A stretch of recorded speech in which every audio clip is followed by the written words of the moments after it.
Hello नमस्ते, स्वागत है आप सभी साथियों का एनएस शिक्षा परिवार में। कैसे हो साथियों? उम्मीद करता हूँ बहुत ही शानदार होंगे। साथियों, आज की जो हमारी क्लासेज हैं वो हिंदी भाषा पे आधारित होंगी। यह क्लास उन सभी विद्यार्थियों के लिए है, उन सभी साथियों के लिए है। हिंदी अगर आपका विषय है तो आपके लिए भी उपयोगी है यह, तो आप अपने उन सभी दोस्तों के पास ज़रूर शेयर करें। और अगर आप चैनल पर नए हैं तो चैनल को सब्सक्राइब जरूर करें। साथियों, हम बात करेंगे आज हिंदी भाषा की उत्पत्ति समझेंगे साथियों। उसके बाद हम थोड़ा थोड़ा लिखने का भी प्रयास करेंगे और ज़्यादातर समझने का प्रयास करेंगे। हिंदी भाषा की उत्पत्ति, अपनी हेडिंग साथी बना लेंगे। हिंदी भाषा की उत्पत्ति, हिंदी भाषा की उत्पत्ति। साथ ही अगर हम बात करें भाषा की, भाषा शब्द संस्कृत की भाष धातु से मिलकर बना है। कौन सी धातु से? भाष, भाष धातु से बना है। भाष धातु से, भाष धातु से बना है। और साथ ही यहाँ पे भाष का अर्थ क्या होता है? बोलना या कहना। क्या होता है इसका अर्थ? बोलना या कहना। भाष धातु का अर्थ होता है बोलना या कहना। आप ऐसा भी कह सकते हैं कि भाषा वह माध्यम है। भाषा साथी क्या है? भाषा वह माध्यम है जिसके द्वारा मनुष्य अपने भाव, मनुष्य क्या करता है? अपने भाव और विचारों, भाव साथी और विचार, भाव और विचारों को क्या करता है? व्यक्त करता है। भाषा एक साधन है जिसके द्वारा मनुष्य अपने भाव और विचारों को साथी क्या करता है? व्यक्त करता है। अगर हम भाषा की परिभाषा बात करें, भाषा की परिभाषा कामता प्रसाद गुरु के अनुसार, पंडित पंडित कामता प्रसाद गुरु, कामता प्रसाद गुरु के अनुसार अगर हम बात करें, इन्होंने जो परिभाषा दी है भाषा के लिए, हम उनको जानेंगे कि भाषा वह साधन है। इन्होंने भाषा को क्या बताया? साधन। इन्होंने कहा है भाषा वह साधन है, भाषा वह साधन है जिसके द्वारा, जिसके द्वारा जिसके द्वारा मनुष्य अपने विचारों को, मनुष्य अपने विचार दूसरों तक साथी भली प्रकार से क्या करता है? प्रकट करता है। दूसरों तक, दूसरों तक भली प्रकार से, भली प्रकार क्या करता है? प्रकट करता है। भली प्रकार साथी क्या करता है? प्रकट कर सकता है, कर सकता है। वही साथी क्या है? भाषा है। जो दूसरे क्या हो, जो दूसरे जो हम बोलते हैं वो दूसरों के सामने प्रकट करना, वही क्या होता है? भाषा होता है। और यह किसने कहा है? कामता प्रसाद गुरु के अनुसार इन्होंने यह भाषा के लिए यह परिभाषा दी है। ठीक है। अगर हम बात करें साथी भाषा के रूप, अगर भाषा का रूप की बात करें तो भाषा, भाषा के रूप साथी अभिव्यक्ति की दृष्टि से, अभिव्यक्ति की दृष्टि से भाषा के 3 रूप होते हैं। भाषा के रूप की बात करें तो किसकी दृष्टि से? अभिव्यक्ति, अभिव्यक्ति की दृष्टि से भाषा के कितने रूप होते हैं? 3 रूप होते हैं। जिसमें सबसे पहला साथी आता है क्या? इसमें सबसे पहला आता है क्या? मौखिक भाषा। आप इसी प्रकार भी कह सकते हैं मौखिक भाषा। मौखिक भाषा, अगर मौखिक भाषा की बात करें साथी तो मौखिक भाषा यानी वो भाषा होती है जो मुख से बोली जाती है। मुख से बोली जाने वाली जो भाषा होती है मौखिक भाषा होती है। या आप ऐसा कह सकते हैं विस्तृत व्याख्यान भाषा का मौखिक रूप है। विस्तृत व्याख्यान, ऐसा आप कह सकते हैं कि विस्तृत व्याख्या, विस्तृत साथी व्याख्या भाषा का मौखिक रूप है। भाषा का मौखिक, मौखिक रूप है। आप ऐसा भी कह सकते हैं जो मुख से बोली जाने वाली भाषा है वही मौखिक भाषा होती है। दूसरे नंबर पे अगर हम बात करें साथी तो दूसरे नंबर पे जो भाषा है वो क्या है? लिखित भाषा। कौन सी भाषा है साथी? लिखित भाषा। और लिखित भाषा की बात करें तो वह भाषा जो एक क्या हो? चिन्हों की सहायता से विचारों को लिखकर जो प्रकट किए जाते हैं, लिखकर, आप ऐसा सिंपल सी परिभाषा से समझेंगे कि जो लिखकर प्रकट किए जाते हैं वही लिखित भाषा कहते हैं, लिखित भाषा कहते हैं। आप ऐसा कह सकते हैं कि भाषा का वह रूप जिसमें अक्षरों या चिन्हों की सहायता से, जिसमें इसमें अक्षरों या अक्षरों, आप ऐसा भी कह सकते हैं चिन्हों की सहायता से, अक्षरों या चिन्हों की सहायता से विचारों को लिखकर प्रकट किया जाता है। विचारों को लिखकर प्रकट किया जाता है। वही साथी क्या होता है? लिखित भाषा होता है। वही साथी क्या होता है? लिखित भाषा होता है। जैसे हम क्या लिखते हैं? पत्र, पत्र लिखते हैं वो लिखित भाषा का रूप होता है। लेख लिखते हैं, लेख भी कैसा होता है? वो किस रूप में होता है? लिखित रूप में होता है। वहीं पे भाषा का अगर हम तीसरे रूप की बात करें तो तीसरा साथी क्या हो जाएगा? सांकेतिक रूप। तीसरा कैसा हो जाएगा? सांकेतिक रूप। सांकेतिक रूप होता है संकेत के माध्यम से दूसरों को अपनी बात को समझाना। जैसे गूंगे लोग, बहरे लोग इसको ज़्यादातर यूज करते हैं, इस भाषा का प्रयोग करते हैं। सांकेतिक संकेत का माध्यम से वो अपनी बात को आपके समक्ष रखने के लिए, आप ऐसा कह सकते हैं, प्रस्तुत करते हैं आपके समक्ष वो अपनी बात को। तो ये क्या होते हैं? वही सांकेतिक भाषा होती है। आप ऐसा इसमें लिख सकते हैं, संकेत के माध्यम से इसे जताया जाता है या दर्शाया जाता है। इसका प्रयोग ज़्यादातर क्या करते हैं? बच्चे करते हैं, छोटे बच्चे, अब गूंगे बहरे भी करते हैं। कुछ विद्वान साथी, अगर वहीं पे बात करें तो कुछ विद्वान केवल दो ही भाषा का रूप मानते हैं। कौन सा रूप? भाषा के दो रूप मानते हैं। कितने रूप मानते हैं? दो रूप मानते हैं। सांकेतिक रूप को नहीं मानते हैं। पहला मानते हैं मौखिक रूप। पहला क्या मानते हैं? मौखिक। और दूसरा साथी क्या मानते हैं? लिखित रूप। दो ही रूप मानते हैं, लेकिन और कुछ विद्वान सांकेतिक रूप को भी मानते हैं। इतना आप ध्यान में रखेंगे, ठीक है साथी। और एक पॉइंट करके आप लिखेंगे। यहाँ पे कुछ चीज़ें हैं जो पॉइंट करके लिखेंगे। अगर बात करें मौखिक भाषा की सबसे छोटी इकाई, मौखिक भाषा की सबसे छोटी इकाई साथी क्या है? सबसे छोटी इकाई की हम अगर बात करें तो वो क्या है? ध्वनि है। क्योंकि जो बोली जाती है और मौखिक भाषा बोली जाती है, इसलिए उसकी जो सबसे छोटी इकाई होगी वो क्या होगी? ध्वनि होगी। और वहीं पे साथी हम बात करें लिखित जो भाषा है, लिखित भाषा की सबसे छोटी इकाई, लिखित भाषा की जो सबसे छोटी इकाई होती है साथी, वो क्या होती है? वर्ण होती है। वो क्या होती है? वर्ण होती है। जबकि अगर आपसे पूछा जाए कि भाषा की सबसे छोटी इकाई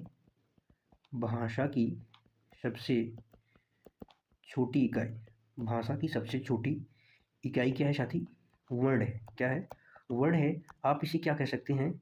आप इसे या अक्षर भी कह सकते हैं। वर्ण या अक्षर भी कह सकते हैं। तो अगर आपसे पूछा जाए कि भाषा की सबसे छोटी इकाई क्या है? वर्ण या अक्षर है। वहीं पे मौखिक भाषा की सबसे छोटी इकाई आपसे पूछी जाए तो आप साथी क्या बताएंगे? ध्वनि है। लिखित भाषा की जो सबसे छोटी इकाई वो साथी क्या है? वर्ण है। वो साथी क्या है? वर्ण है। याद रखेंगे।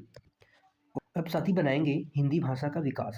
हमने भी हिंदी भाषा के बारे में थोड़ा सा समझा। अब हिंदी भाषा के विकास के बारे में थोड़ा सा समझेंगे। हिंदी भाषा का विकास,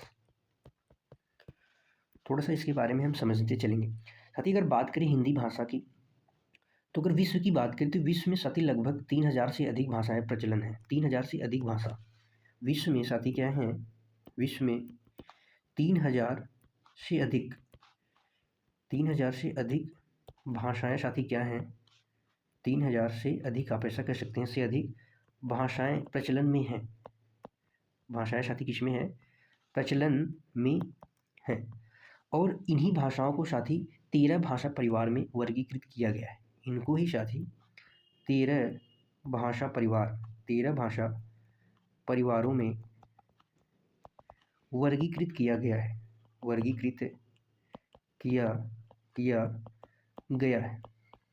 जैसे इसके अंतर्गत साथी जैसे जो आते हैं भाषा परिवार, जैसे आते हैं इसमें द्रविड़ भाषा परिवार।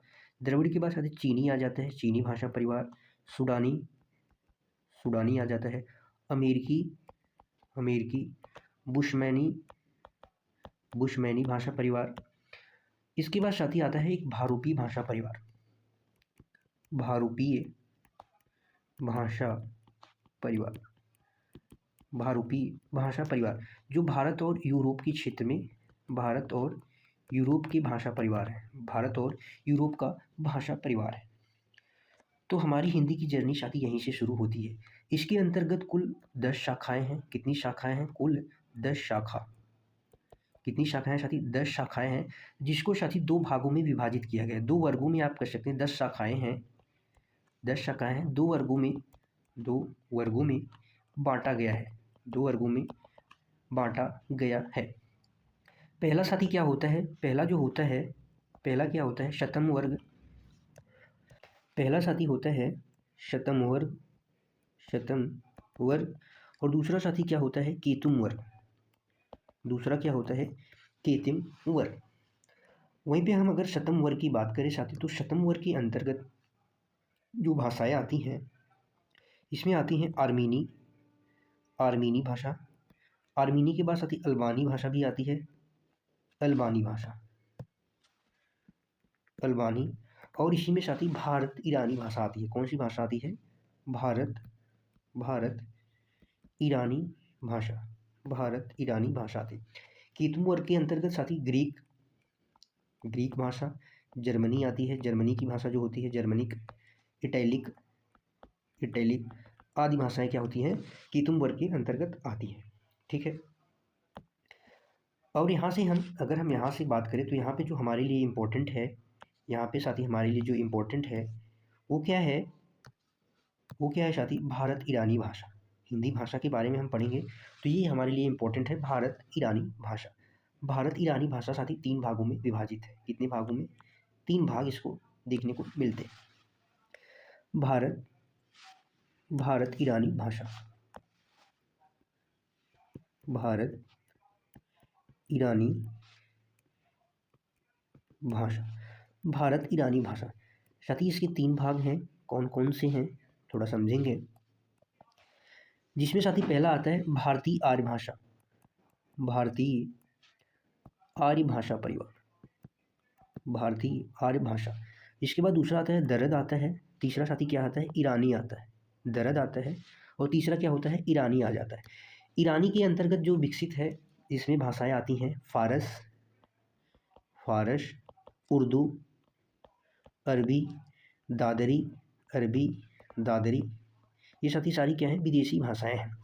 दरद के अंतर्गत जो विकसित भाषाएं हैं साथी, जैसे कश्मीरी हो गया, कश्मीरी, डोंगरी, हिमांचली आदि भाषाएं किसके अंतर्गत आती हैं? दरद के अंतर्गत आती हैं। और साथ ही हम बात करेंगे हिंदी भाषा की, हम बात कर रहे हैं तो हमारे लिए इम्पोर्टेंट है भारतीय आर्य भाषा। क्या हमारे लिए इम्पोर्टेंट है? भारतीय आर्य भाषा। तो हम भारतीय आर्य भाषा यहाँ पे हेडिंग बनाएंगे, भारतीय आर्य भाषा। भारतीय आर्य भाषा साथी कालक्रम की दृष्टि से इसे 3 कालों में विभक्त किया गया है। किसकी दृष्टि से? कालक्रम की दृष्टि से 3 भाग हैं। 3 भाग हैं कालक्रम की दृष्टि से। कालक्रम की दृष्टि से इसके कितने भाग हैं? 3 भाग हैं। जिसमें सबसे पहला भाग क्या आता है? पहला भाग है प्राचीन आर्य भाषा। आप कह सकते हैं प्राचीन भारतीय आर्य भाषा, प्राचीन भारतीय आर्य भाषाएं, प्राचीन भारतीय आर्य भाषा। अगर साथी हम इसके समय सीमा की बात करें तो यह लगभग वो 2000 ईस्वी से 2000 ईसा पूर्व से 500 ईसा पूर्व तक, 500 ईसा पूर्व तक है इसका समय। इस प्राचीन आर्य भाषा में संस्कृत भाषा 2 भागों में हमें देखने को मिलता है यहाँ पे। इसमें साथी जो पहला होता है जिसे वैदिक संस्कृत कहते हैं। पहला जो होता है वैदिक संस्कृत होता है, और जो साथी दूसरा होता है वो क्या होता है? लौकिक संस्कृत होता है। लौकिक संस्कृत। अगर हम इसके समय सीमा की बात करें तो यह 2000 BC से, BC का मतलब ईसा पूर्व से 800 BC तक है साथी। और वहीं पे बात करें हम, ये 800 BC से 500 BC तक, 500 BC तक। साथ ही जो वैदिक संस्कृत है, इसके अन्य नाम, इसको हम क्या कहते हैं? वैदिकी कहते हैं या छांदस भी कहते हैं। वैदिकी के जो अन्य नाम है इसे क्या कहते हैं? वैदिकी या छांदस, वैदिकी या छांदस भी कहते हैं। वैदिक संस्कृत में उदय नारायण और धीरेन्द्र वर्मा ने इन्होंने महान कवियों ने 13 स्वर बताया है संस्कृत में। कितने स्वर बताए हैं? संस्कृत भाषा में 13 स्वर बताया है उदय नारायण और धीरेन्द्र वर्मा जी ने। अगर वहीं पे बात करें कि एक हुए हरदेव बाहरी ने कितने स्वर बताए साथी? 14 स्वर बताए हैं। ये भी चीज़ें आप याद में थोड़ा सा ध्यान में रखेंगे। इसके बाद साथी पहला था प्राचीन भारतीय आर्य भाषा। दूसरा साथी क्या होगा? मध्यकालीन भारतीय आर्य भाषा। दूसरा क्या होगा?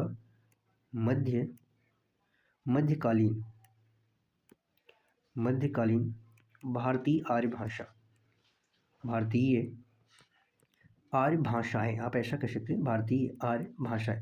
अगर हम इसके समय सीमा की बात करें साथी तो 500 ईस्वी से 1000 ईस्वी तक, 500 ईसा पूर्व से लेकर 500 ईसा पूर्व से लेकर 1000 ईस्वी तक इसका समय है, 1000 ईस्वी तक है।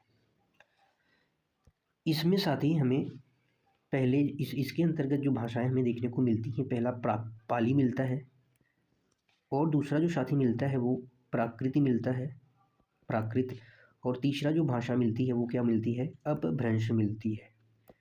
क्या मिलती है, अपभ्रंश मिलती है। पाली को साथी प्रथम प्राकृत कहते हैं, प्रथम प्राकृत, इसे क्या कहते हैं, प्रथम प्राकृत भी कहते हैं। और प्राकृत को साथी क्या कहते हैं, द्वितीय प्राकृत कहते हैं, इसे क्या कहते हैं, द्वितीय प्राकृत। अपभ्रंश को तृतीय प्राकृत कहते हैं, अपभ्रंश को तृतीय प्राकृत भी कहते हैं। और अगर इसके समय की बात करें, जो इसका समय सीमा है, जो पाली है साथी 500 बीसी से 1 ईस्वी तक है, 500 बीसी से 1 ईस्वी तक है। और वहीं पे हम बात करें अगर द्वितीय प्राकृत की, 1 ईस्वी से 500 ईस्वी तक। और तृतीय प्राकृत जो अपभ्रंश के नाम से प्रसिद्ध है, 500 से 1000 ईस्वी तक इसका प्रचलन रहा, समय सीमा रहा। और थोड़ा सा जानने की कोशिश करते हैं इसमें हम प्राकृत के बारे में साथी। जो प्राकृत है, प्राकृत, हम प्राकृत की बात कर रहे हैं अभी। प्राकृत को साथी साहित्य प्राकृत भी कहते हैं। क्या कहते हैं, साहित्य प्राकृत, साहित्य प्राकृत भी कहते हैं, कहते हैं। हेमचंद को प्राकृत का पाणिनि कहा जाता है, ये भी पॉइंट आप लिखेंगे।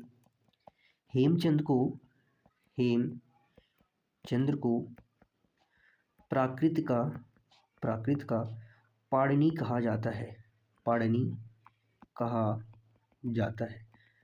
पाणिनि साथी व्याकरण की ज्ञाता जो होते हैं उसको पाणिनि कहते हैं, ये भी चीज़ें आप ध्यान में रखेंगे। इसके बाद जो तीसरी हमारा आता है, तीसरा जो भारतीय आर्य भाषा आती है वो आधुनिक आर्य भाषा। हमने कहा 3 कालों में विभाजित किया गया, तीसरा जो काल है आधुनिक आर्य भाषा है। तीसरा साथी क्या है, आधुनिक आर्य भाषा है, आधुनिक आर्य भाषा। आप ऐसा भी कह सकते हैं आधुनिक आर्य भाषा या भारतीय आर्य भाषा। जो इसका समय है साथी वो 1000 ईस्वी से 1000 ईस्वी से अब तक है, 1000 ईस्वी से अब तक है इसका समय, ठीक है। इसमें ही साथी जो मध्यकालीन आर्य भाषा थी, इसमें जो तीसरी भाषा थी अपभ्रंश, अपभ्रंश का विस्तार हमें आधुनिक आर्य भाषा में मिलता है। आधुनिक भारतीय आर्य भाषा में अपभ्रंश के विभिन्न रूप, इसमें साथी क्या होता है, अपभ्रंश जो है, अपभ्रंश की विभिन्न रूप के विभिन्न रूपों, अपभ्रंश के विभिन्न रूपों का साथी क्या है, विकास हुआ है। इसमें ही अपभ्रंश के विभिन्न रूपों का विकास हुआ है। हम अपभ्रंश के विभिन्न रूपों की जो बात करें अगर इसमें, तो इसमें साथी जो आते हैं, इसमें थोड़ा सा लिखेंगे पॉइंट करके। अपभ्रंश के कुछ रूप समझ लेते हैं, जैसे शौरसेनी अपभ्रंश, शौरसेनी अपभ्रंश, शौरसेनी अपभ्रंश। इसके बाद साथी अर्धमागधी अपभ्रंश, अर्धमागधी अपभ्रंश हो गया। इसके बाद साथी क्या है, मागधी अपभ्रंश, मागधी अपभ्रंश, मागधी अपभ्रंश।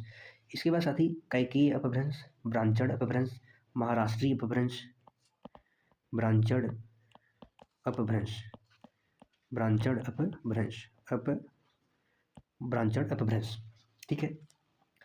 शौरसेनी अपभ्रंश की अगर हम बात करें साथी, तो इसके अंतर्गत पश्चिमी हिंदी का विकास हुआ है। कौन सी हिंदी का, पश्चिमी हिंदी।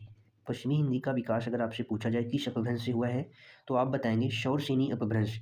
राजस्थानी हिंदी, राजस्थानी हिंदी का विकास किससे हुआ है। गुजराती की बात करें साथी तो गुजराती, गुजराती हिंदी जो है शौरसेनी अपभ्रंश से विकसित है। अर्धमागधी अपभ्रंश से साथी पूर्वी हिंदी का विकास हुआ है। पूर्वी हिंदी का विकास किस अपभ्रंश से हुआ है, अर्धमागधी अपभ्रंश से। मागधी अपभ्रंश से साथी बिहारी हिंदी का विकास हुआ है। किस हिंदी का, बिहारी हिंदी का विकास हुआ है। और वहीं पे बात करें ब्रांचड़ से, तो सिंधी भाषा का विकास हुआ है। ब्रांचड़ से सिंधी भाषा का विकास हुआ है। और पूर्वी हिंदी के अंतर्गत साथी कितनी बोलियां आती हैं, 3 बोलियां आती हैं, बिहारी के अंतर्गत कितनी बोलियां आती हैं? 3 बोलियां आती हैं। पश्चिमी के अंतर्गत साथी कितनी बोलियां आती हैं? 5 बोलियां पश्चिमी हिंदी के अंतर्गत आती हैं और 4 बोलियां राजस्थानी हिंदी के अंतर्गत आती हैं। राजस्थानी हिंदी साथी जो है ये ट वर्ग बहुला है। कैसी है? जो अक्सर एग्जामों में पूछा जाता है, आप लिख लेंगे ट वर्ग बहुला है।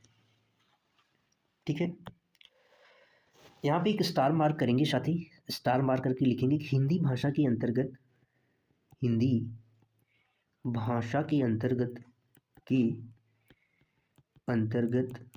हिंदी भाषा के अंतर्गत 5 उपभाषा समूह, 5 उपभाषा समूह और 18 बोलियां। कहीं कहीं पर आपको 17 देखने को मिलेगा, लेकिन 18 बोलियां आती हैं, 18 बोलियां आती हैं, लेकिन सही साथी 18 ही है, क्योंकि हिंदी भाषा के अंतर्गत 5 उपभाषा समूह और 18 बोलियां आती हैं हिंदी भाषा के अंतर्गत। 5 उपभाषाएं कौन कौन सी हैं? 5 उपभाषाएं कौन कौन सी हम जान लेंगे एक बार। 5 उपभाषाएं कौन कौन सी हैं, एक बार हम नाम लिख लेंगे सबका। पहले नंबर पे आती है साथी पश्चिमी हिंदी। दूसरे नंबर पे साथी क्या आती है? राजस्थानी। तीसरे नंबर पे साथी क्या आता है? तीसरे नंबर पे आता है पहाड़ी। चौथे नंबर पे आता है पूर्वी हिंदी। और 5वें पे साथी क्या आता है? बिहारी हिंदी 5वें नंबर पे आता है। और वहीं पे हम बोलियों की अगर बात करें तो बोलियों में पश्चिमी हिंदी के अंतर्गत कितनी बोलियां आती हैं? 5 बोलियां। पश्चिमी हिंदी के अंतर्गत 5 बोलियां आती हैं। वहीं पे राजस्थानी हिंदी के अंतर्गत मुख्यतः 4 बोलियां आती हैं और पहाड़ी के अंतर्गत 3 आती हैं। पूर्वी हिंदी के अंतर्गत भी 3 आती हैं। बिहारी हिंदी के अंतर्गत भी साथी 3 बोलियां आती हैं। तो कुल मिला के 18 बोलियां हिंदी भाषा के अंतर्गत आती हैं। और कौन कौन सी बोलियां हैं, हम एक बार उनको हम नोट डाउन करेंगे, कौन कौन सी बोलियां हैं। तो सबसे पहले हमारा आएगा क्या? पश्चिमी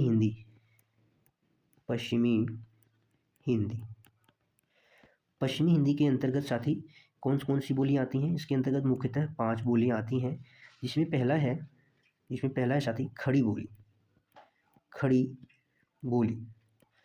बोली को साथी क्या कहते हैं? कौरवी भी कहते हैं। खड़ी बोली को कौरवी बोली भी कहते हैं। और कौरवी किसने कहा था साथी? राहुल सांकृत्यायन जी ने। किसने कहा था?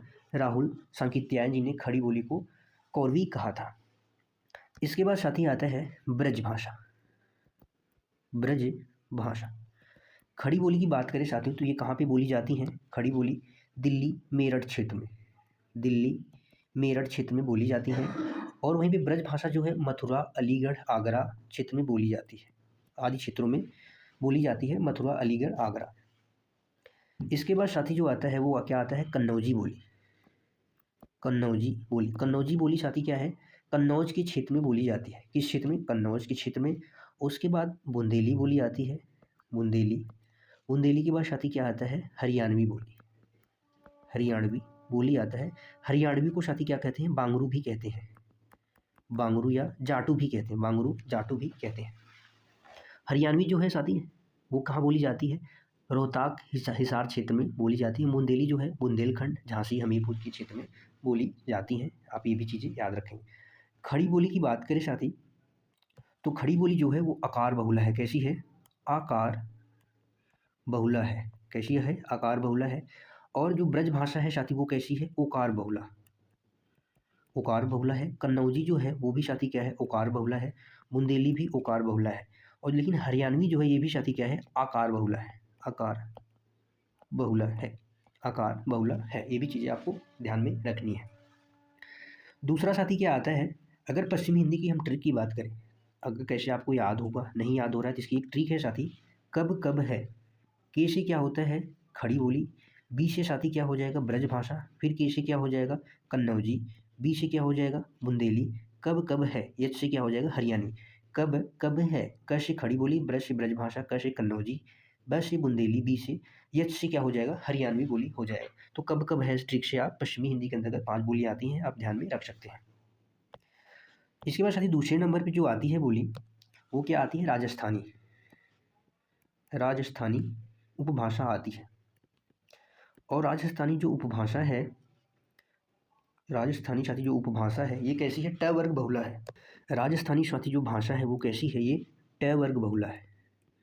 ट वर्ग बहुला। यहाँ पे ट वर्ग के वर्ण जो होते हैं अत्यधिक यूज में यानी प्रयोग में होते हैं। 4 मुख्यतः बोलियां हैं। कितनी बोलियां हैं? 4 मुख्यतः बोलियां हैं, जिसमें पहला है मारवाड़ी। मारवाड़ी पहला हो गया। दूसरा साथी क्या हो गया? मारवाड़ी जो है जैसलमेर बीकानेर क्षेत्र में बोली जाती है। मेवाती हो गया। मेवाती के बाद मालवी। मालवी हो गया साथी। इसके बाद हो गया जयपुरी, जो जयपुर क्षेत्र में बोली जाती है। जयपुरी। 4 बोलियां हैं और सारी क्या है? ट वर्ग बहुला है। इसके बाद साथी पहाड़ी हिंदी। तीसरा जो है उपभाषा वो क्या है? पहाड़ी हिंदी। पहाड़ी हिंदी। पहाड़ी हिंदी के अंतर्गत कितनी बोलियां आती हैं? 3 बोलियां। 3 बोलियां आती हैं। कौन कौन सी है? गढ़वाली पहला है, गढ़वाली भाषा बोली, गढ़वाली बोली है। दूसरा साथी क्या है? कुमाऊनी। कुमाऊनी बोली है। और तीसरा क्या है? पश्चिमी पहाड़ी। पश्चिमी पहाड़ी। ये सभी साथी क्या हैं? बोलियां हैं। जो गढ़वाली है साथी दून क्षेत्र यूके में बोली जाती है। कहाँ बोली जाती है? दून क्षेत्र। दून क्षेत्र यूके में। दून क्षेत्र यूके में बोली जाती है। और कुमाऊनी बोली जो है साथी वो नैनीताल, अल्मोड़ा ये भी यूके में। और पश्चिमी पहाड़ी साथी कुल्लू मनाली यूके के आसपास के क्षेत्र में बोली जाती हैं। आप ये भी याद रखें। इसके बाद जो चौथी उपभाषा है वो क्या है साथी? पूर्वी हिंदी। पूर्वी हिंदी। और पूर्वी हिंदी के अंतर्गत भी कितनी बोलियां आती हैं? 3 बोलियां आती हैं। पूर्वी हिंदी के अंतर्गत 3 बोलियां आती हैं। पहला है अवधी बोली। दूसरा है बघेली। अवधी बघेली। और तीसरा क्या है साथी? छत्तीसगढ़ी। छत्तीसगढ़ी। अवधी और बघेली की हम बात करें, अवधी और बघेली ये साथी क्या है? उदासीन आकार बहुला है। उदासीन। उदासीन आकार बहुला है। ये भी आपको याद में रखना है। एग्जाम्स में बहुत ही बारी क्वेश्चन पूछा जाता है। कौन सी बोली आकार बहुला है, कौन सी बोली ट वर्ग बहुला है। इसके बाद जो पांचवा हमारा उपभाषा समूह आता है वो क्या आता है? बिहारी। बिहारी हिंदी। बिहारी हिंदी। बिहारी हिंदी के अंतर्गत भी 3 बोलियां आती हैं, जिसमें पहला है साथी भोजपुरी। पहला है भोजपुरी। भोजपुरी साथी यह यूपी के बनारस, मिर्ज़ापुर, जौनपुर, बलिया, गोरखपुर क्षेत्र में के आसपास के क्षेत्र में अत्यधिक बोली जाती है। उसके बाद दूसरे नंबर पे है मगही बोली, जो पटना गया के क्षेत्र में बिहार में बोली जाती है। इसके बाद तीसरी जो बोली है वो क्या है साथी? मैथिली बोली है, जो बिहार के क्षेत्र में अत्यधिक बोली जाती है। बिहार के क्षेत्र में दरभंगा क्षेत्र में, दरभंगा क्षेत्र में, पूर्णिया, भागलपुर, मुंगेर क्षेत्र में अधिक बोली जाती हैं। मगही बोली पटना गया क्षेत्र में बोली जाती हैं। भोजपुरी बनारस, मिर्ज़ापुर, गोरखपुर क्षेत्र में के आसपास के क्षेत्र में अत्यधिक बोली जाती है। एक बार चीज़ें आप सभी ध्यान में, ये सब चीज़ें ध्यान में रखेंगे, इतना चीज़ें साथी याद में रखेंगे। और अगर बात करें साथी विश्व में हिंदी का जो स्थान है, विश्व में हिंदी का स्थान कौन से स्थान पे है? विश्व में तीसरा स्थान है। विश्व में सर्वाधिक जो बोली जाने वाली भाषा है, सर्वाधिक जो बोली जाने वाली, वो विश्व में हिंदी का तीसरा स्थान है। तीसरा स्थान है। पहले नंबर पे साथी क्या है? अंग्रेजी है। और दूसरे स्थान पे चीनी भाषा का मंदारिन भाषा है। तो विश्व में जो हिंदी है, विश्व में हिंदी का तीसरा स्थान है। वो क्या है? ज़्यादा बोली जाने वाली, ज़्यादा साथी क्या बोली जाने वाली भाषा, ज़्यादा। ठीक है साथी, अगली हेडिंग बना लेंगे हिंदी की व्युत्पत्ति एवं अर्थ। हिंदी की व्युत्पत्ति, हिंदी की व्युत्पत्ति एवं अर्थ, एवं अर्थ। डॉक्टर भोलानाथ तिवारी के अनुसार, डॉक्टर भोलानाथ तिवारी, हिंदी का सबसे पहले प्रयोग, हिंदू शब्द का सबसे पहले प्रयोग, हिंदू का सबसे पहले प्रयोग निशीथ चूर्ण ग्रंथ में मिलता है। कौन से ग्रंथ में साथी?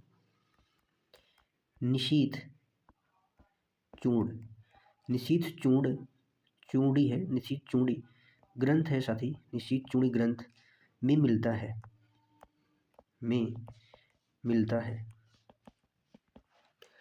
साथी हिंदी, हिंदू साथी किस भाषा का शब्द है? फारसी। हिंदू किस भाषा का शब्द है? यह फारसी भाषा का शब्द है, फारसी भाषा का शब्द है। जो संस्कृत का सिंधु, जो संस्कृत का सिंधु का फारसी रूपांतरण है, सिंधु, सिंधु का फारसी रूपांतरण, फारसी रूपांतरण है। और सिंधु किस भाषा का है साथी? सिंधु संस्कृत भाषा का है, संस्कृत भाषा का है। जब फारसी लोग साथी, जब फारसी लोग आए तो सिंधु, सिंधु नदी को हिंदू, सिंधु करके क्या करते लगे? नाम दिया। तो जो हिंदू, हिंदू का, हिंदू को उन्होंने सिंधु को हिंदू कहा, हिंदू से हिंद बना, हिंद से हिंदी, फिर हिंदी। अगर हम विकास क्रम की बात करें तो कैसे हुआ साथी? हिंदू, हिंदू से हिंद बना, हिंद से क्या हुआ? हिंदी, हिंदी के बाद क्या हुआ साथी? तब हिंदी जाके नाम पड़ा, तब क्या नाम पड़ा? हिंदी नाम पड़ा। जैसे फारसी लोग आए थे तो सिंधु, हिंदू, हिंदी, फिर हिंदुस्तान नाम पड़ा था, वैसे ही इंडस लोग इंडिया नाम दिए, वैसे फारसी लोग सिंधु नदी को, सिंधु को हिंदू, हिंदू से हिंद, हिंद से हिंदी, हिंदी से हिंदी नाम पड़ा हिंदी का। हिंदी की व्युत्पत्ति साथी ऐसे। एक पॉइंट और इसमें लिखेंगे, एक पॉइंट क्या है? तैमूर लंग के पोते, तैमूर लंग के पोते शरफुद्दीन यज़दी ने, शरफुद्दीन, शरफुद्दीन यज़दी, यज़दी ने सन 1424 ईस्वी में, सन 1424 ईस्वी में जफरनामा साथी लिखा था। क्या लिखा था? जफरनामा। एक पुस्तक लिखी जिसका नाम है क्या? जफरनामा, जफरनामा लिखा था। और उसमें ही सबसे पहले हिंदी शब्द का प्रयोग हुआ, जफरनामा लिखा। और इसी जफरनामा में, इसी जफरनामा में हिंदी शब्द का सर्वप्रथम प्रयोग हुआ, हिंदी शब्द का सर्वप्रथम प्रयोग, सर्वप्रथम प्रयोग किसमें मिलता है? तैमूर लंग के पोते शरफुद्दीन यज़दी के जफरनामा पुस्तक में हिंदी शब्द का सर्वप्रथम प्रयोग मिलता है। ठीक है, याद रखेंगे। अगर बात करें हम हिंदी साहित्य कोश, डॉक्टर धीरेन्द्र वर्मा का जो हिंदी साहित्य का कोश है, हिंदी साहित्य कोश, हिंदी साहित्य कोश किसका है साथी? डॉक्टर धीरेन्द्र वर्मा, डॉक्टर धीरेन्द्र वर्मा का है। इसमें साथी दिया गया है कि हिंदी नाम देने का सबसे महत्वपूर्ण योगदान अमीर खुसरो को जाता है। हिंदी नाम देने का, देने में सबसे महत्वपूर्ण, सबसे महत्वपूर्ण, सबसे महत्वपूर्ण योगदान किसको जाता है? अबुल हसन या अमीर खुसरो, अमीर खुसरो का ही नाम है, अमीर खुसरो को जाता है या अबुल हसन को जाता है। ये भी चीज़ें साथी क्या करेंगे आप ध्यान में रखेंगे। ठीक है, इसके बाद साथी हम बात करेंगे लिपि की। लिपि क्या होती है? लिपि साथी, लिपि जो होता है, मूल ध्वनि के लिए जो चिन्ह माने गए हैं वो वर्ण होते हैं। वर्ण जिस रूप में लिखे जाए, वर्ण जिस रूप में लिखे जाए वही क्या होते हैं? लिपि होते हैं। मूल ध्वनि के लिए, मूल ध्वनि, मूल ध्वनि के लिए जो चिन्ह माने गए हैं, जो चिन्ह माने गए हैं वही साथी क्या है? वर्ण है, वही क्या है? वर्ण है। और वर्ण जिस रूप में लिखे जाए, और साथी क्या हो? वर्ण, वर्ण जिस रूप में लिखे जाए, वर्ण जिस रूप में लिखे जाए वही साथी क्या होता है? लिपि होता है। लिपि वही होता है वर्ण जिस रूप में लिखे जाते हैं। भारत में 3 वर्गों में लिपि को बांटा गया है। कितने वर्गों में? भारत में 3 वर्गों में लिपि को बांटा गया है। 3 वर्ग कौन कौन से हैं? आइए एक बारी हम नज़र उन पर भी डाल देते हैं कि कौन कौन से हैं लिपि। सबसे पहला आता है साथी क्या होता है? सिंधु लिपि, सिंधु लिपि, सिंधु लिपि। दूसरा साथी क्या होता है? खगोष्ठी लिपि, जिसे गांधारी लिपि भी कहते हैं, खगोष्ठी लिपि, खगोष्ठी लिपि या जिसे गांधारी लिपि भी कहते हैं, गांधारी लिपि। और तीसरा साथी क्या होता है, ब्राह्मी लिपि। ब्राह्मी, तीसरा जो होता है ब्राह्मी लिपि होता है। साथी जो सिंधु लिपि है, सिंधु लिपि से हड़प्पा लिपि, भाव चित्रात्मक लिपि, पुराने समय की जो लिपि थी वही सिंधु लिपि थी। हड़प्पा लिपि से भी कहते हैं, इसे हड़प्पा लिपि भी कहते हैं। हड़प्पा, इसे साथी क्या कहते हैं, हड़प्पा लिपि, या जो क्या होती है, भाव चित्रात्मक होती है। खगोष्ठी लिपि साथी अशोक के शिलालेख में इसका प्रयोग हमें देखने को मिलता है। अशोक के शिलालेख में इसका प्रयोग मिला, अशोक के शिलालेख में। और जो ब्राह्मी लिपि है साथी, ये हमारे लिए क्या है, जरूरी है, क्योंकि इससे ही हिंदी भाषा की जो लिपि है विकास हुआ है। तो हम इसको अलग पेज में समझेंगे अच्छे से। क्या है साथी, ब्राह्मी लिपि। ब्राह्मी लिपि, ब्राह्मी लिपि साथी इसका क्या है, ये दो भाग में है। ब्राह्मी लिपि का दो भाग हैं, दो शैलियाँ हैं। पहला है दक्षिणी शैली, दो शैलियाँ हैं, दक्षिणी शैली, और दूसरा साथी क्या है, उत्तरी शैली। दूसरा क्या है, उत्तरी शैली। जो दक्षिणी शैली है साथी, ये इसके अंतर्गत साथी जो भाषाएं हैं, जैसे तेलुगु हो गया, तमिल हो गया, कन्नड़ हो गया, तमिल, कन्नड़, तुलु, ये सब कर्नाटक की है, मलयालम ये सब केरल की है। इससे इस शैली से इन भाषा का विकास हुआ है। कौन सी शैली से, दक्षिणी शैली से इस भाषा का विकास हुआ है, आप ऐसा कह सकते हो, उसकी लिपि है। तो हमें मतलब है उत्तरी शैली, ब्राह्मी लिपि की उत्तरी शैली से साथी देवनागरी लिपि का विकास हुआ है। उत्तरी शैली से किसका विकास हुआ है, देवनागरी लिपि का विकास हुआ है, जो हिंदी भाषा की लिपि है। हिंदी भाषा की लिपि क्या है, देवनागरी लिपि है। साथी जो देवनागरी लिपि है, देवनागरी विशेष रूप से एक भारतीय लिपि है। विशेष रूप से क्या है, एक भारतीय लिपि है। विशेष रूप से क्या है, ये भारतीय लिपि है। इसके अंतर्गत अनेक भारतीय भाषाएं और कुछ विदेशी भाषाएं लिखी जाती है। यह लिपि साथी बाएं से दाएं लिखी जाती है। यह लिपि क्या होती है साथी, यह लिपि जो है बाएं से दाएं लिखी जाती है। बाएं से दाएं यह लिपि क्या होती है, लिखी जाती है।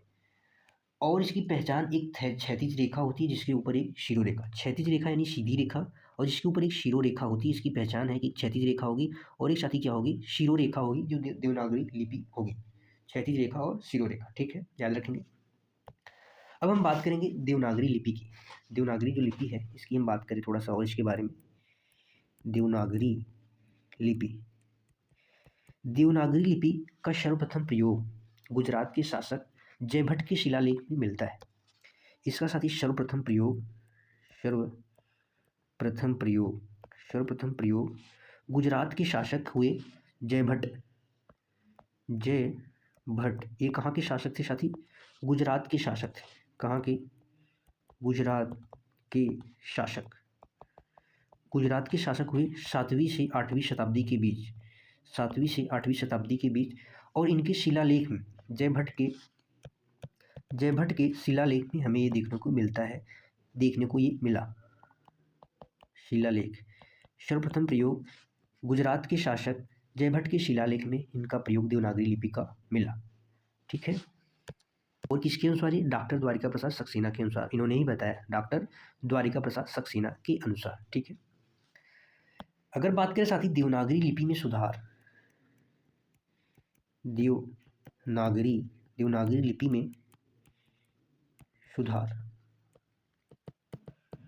देवनागरी लिपि में सुधार, तो इसका पहला जो प्रयास था, इसका जो साथी पहला प्रयास है 1904 में बाल गंगाधर तिलक के द्वारा,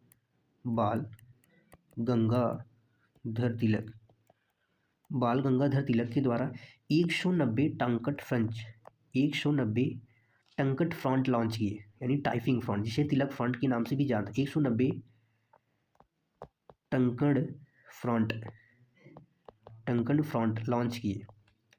190 जिसे क्या कहते हैं साथी, इसे टंकट जो फ्रंट है, इसे तिलक फ्रंट भी कहते हैं। तिलक फॉन्ट भी कहते हैं। इसे क्या कहते हैं, तिलक फॉन्ट भी कहते हैं। और इन्होंने पत्र केसरी में ये छापा। किसमें छापा, पत्र केसरी में। पत्र केसरी, पत्र केसरी में इन्होंने प्रकाशित किए 190 टंकण फ्रंट लॉन्च किए। जो दूसरा प्रयास था साथी सावरकर बंधु, सावरकर बंधु जो ने सावरकर बंधु ने अ की जो 12 खड़ी, अ की 12 खड़ी लाए, अ की 12 खड़ी लाए। कौन लाए? सावरकर बंधु ने अ की 12 खड़ी लाए। इसके बाद जो तीसरा प्रयास साथी था, तीसरा डॉक्टर श्याम सुंदर दास के द्वारा, डॉक्टर श्याम सुंदर दास, डॉक्टर श्याम सुंदर दास के द्वारा पंचमाक्षर की जगह अनुस्वार का प्रयोग किया जाए। इन्होंने कहा कि पंचमाक्षर जो होते हैं, पंचमाक्षर की जगह, पंचमाक्षर कौन से हैं? अय्य, अंग, अय्य, अड़, न और म। इनके स्थान पे, पंचमाक्षर की जगह पे, इनके स्थान पे, इनकी या जगह पे आप ऐसा कह सकते हैं, इनके स्थान पर किसका प्रयोग किया जाए साथी? अनुस्वार। ये क्या है? अनुस्वार का प्रयोग किया जाए, अनुस्वार का प्रयोग। ये किसने बताया? डॉक्टर श्याम सुंदर दास ने। ठीक है चीज़ें, ठीक है साथी, ये भी चीज़ें आपको ध्यान में रखनी है। इसके बाद एक चीज़ें भाषा से संबंधित है, वो राजभाषा, वो भी हम जान लेते हैं। राजभाषा, हिंदी साथी भारत की क्या है? राजभाषा है। हिंदी भारत की राजभाषा है। कौन सी भाषा है साथी? राजभाषा है, ये भी याद रखेंगे। अगर हम बात करें इसका संविधान में, तो भाग 17 में अनुच्छेद जो है, अनुच्छेद 343 से 351 में हिंदी भाषा का उल्लेख हमें देखने को मिलता है। और अनुच्छेद 343 है साथी, अनुच्छेद जो 343 है, इसमें उल्लिखित है कि हिंदी भारत की राजभाषा होगी, हिंदी भारत की राजभाषा होगी,